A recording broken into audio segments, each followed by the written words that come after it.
Claro, eso quiere decir, por ejemplo, que la gente que pasa del régimen antiguo al régimen nuevo va a recibir su liquidación, o sea, recibe flujo de caja, cash. Sí.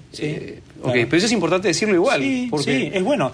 Porque igual que yo me imagino que hay mucha gente que... Yo no veo las cosas negro o blanco, ¿eh? Entonces yo digo... Sí, hay ciertas cosas que hay que mejorar en todo caso. Es bueno que los trabajadores que están en el régimen CAS pasen a un régimen permanente, por supuesto que es bueno, hace tiempo que se estaba reclamando eso.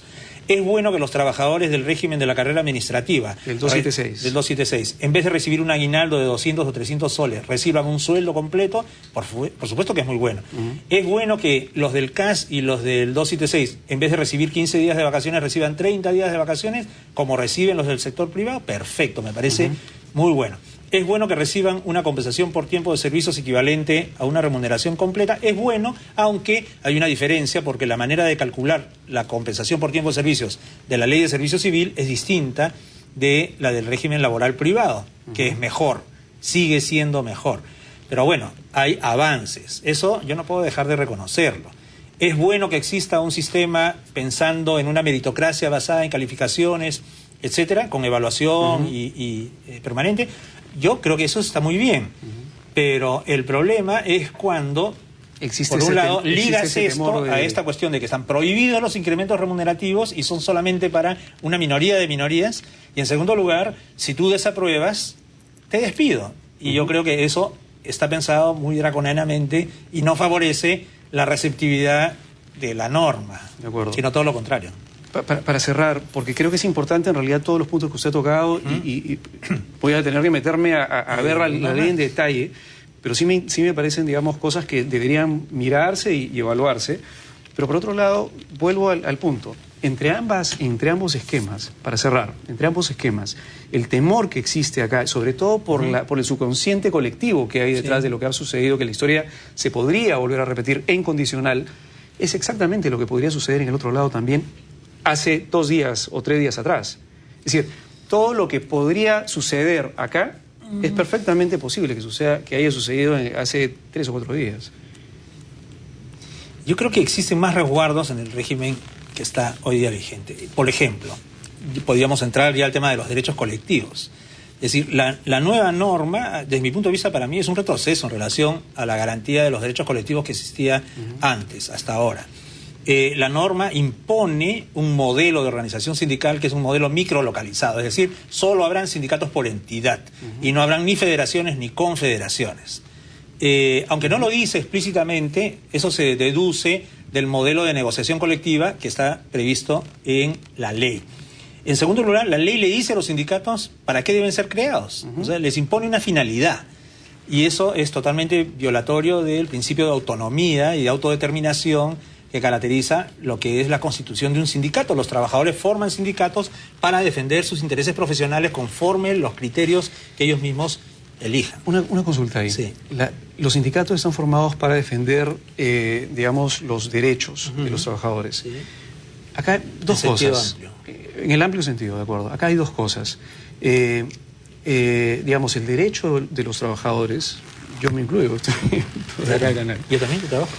Todos trabajamos. El derecho de los trabajadores, a diferencia, por ejemplo, del derecho a la vida o algunos otros derechos, dependen de otras personas.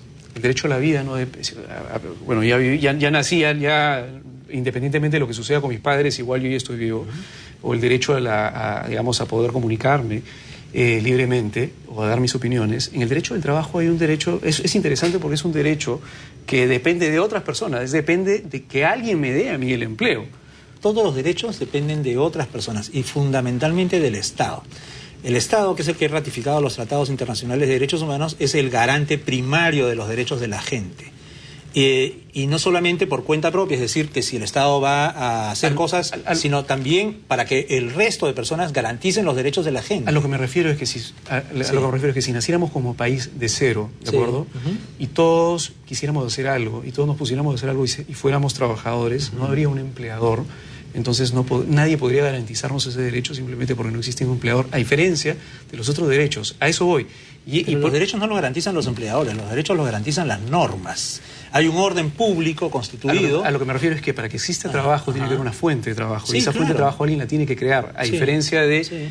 Hay que promover la creación de empleo. En eso estamos absolutamente de acuerdo. Claro, pero a eso voy. O sea, el derecho finalmente de trabajo depende siempre de que exista primero la posibilidad de trabajar. Claro, pero el trabajo como una relación social, como otras relaciones sociales, como el matrimonio, como las transferencias de propiedades. Son todas relaciones sociales que están reguladas de alguna manera. Hay un orden público que dice lo que es admisible y lo que no es aceptable ni tolerable.